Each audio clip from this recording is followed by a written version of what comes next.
नमस्कार. आज आपण बनवणार आहोत जिरा राईस. झटपट होणारा जिरा राईस. अगदी सोपी रेसिपी. त्यासाठी साहित्य बघा.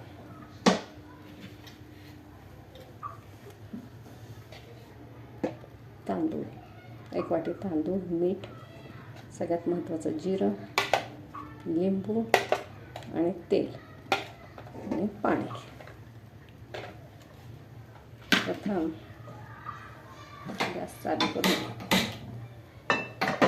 त्यामध्ये तेल घालून घ्यायचं.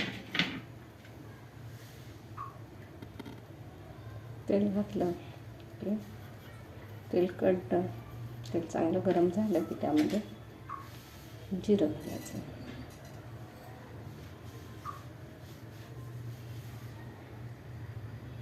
जिरं जरा जास्त घालायचं.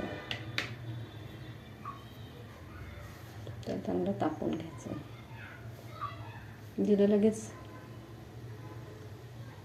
फुलतं, त्यामुळं ते आधी टाकून घेतलं तरी चालू शकतं. आता 1 वाटी हे तांदूळ आहेत, त्याला 1.5 वाटी पाणी घालायचं.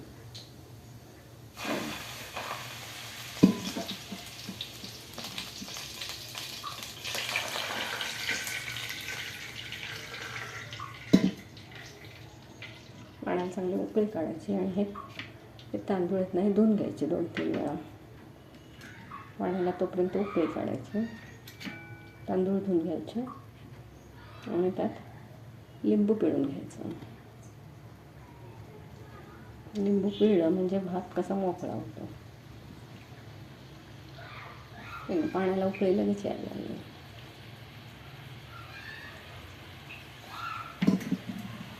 पाणी उकळलं की त्यामध्ये मीठ घालायचं.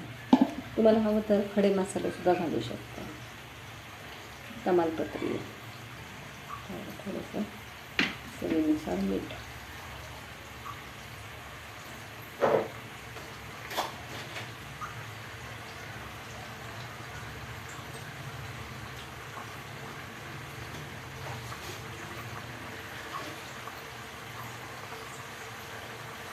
त्यामध्ये तमालपत्रीसुद्धा घातली. हे पाण्यात चांगलं उकळलेलं आहे.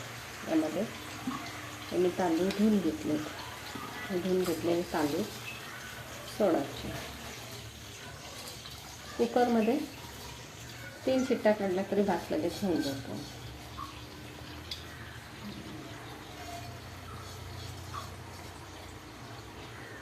पण ती झटपट होणारी रेसिपी. 2-3 पाण्याने चांगलं तांदूळ धुवून घ्यायचे आणि जिरं असं तुम्ही कुकरमध्ये सुद्धा लावू शकता. आता एक उकळी, याला मी उकळी काढते आणि चांगलं शिजवून देते मग. आणि त्यानंतर तुम्ही कुकरला सुद्धा लावला चालू शकतो. शक्यतो कुकरलाच लावा, त्यामुळे त्याचा पटकन होऊन जातो भात.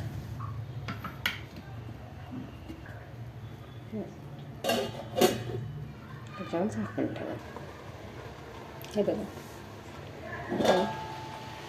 हे झाकण काढतो. 5 ते 10 मिनिटं भात शिजायला लागतं. त्याचा मोकळा भात झालेला आहे. मस्त वास सुटलेला आहे जिऱ्याचा.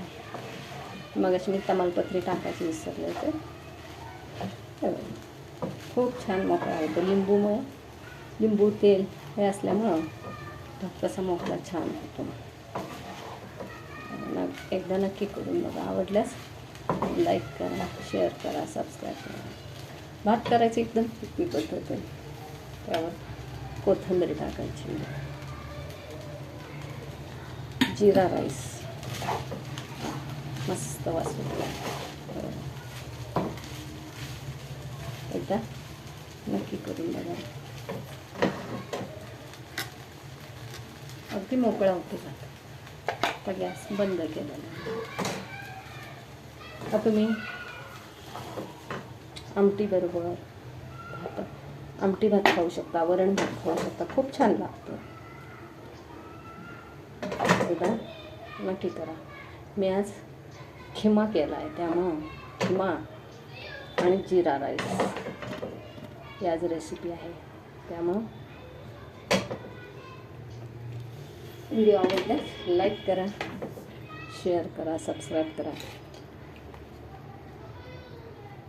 मस्तपैकी जिरा राईस. थँक्यू.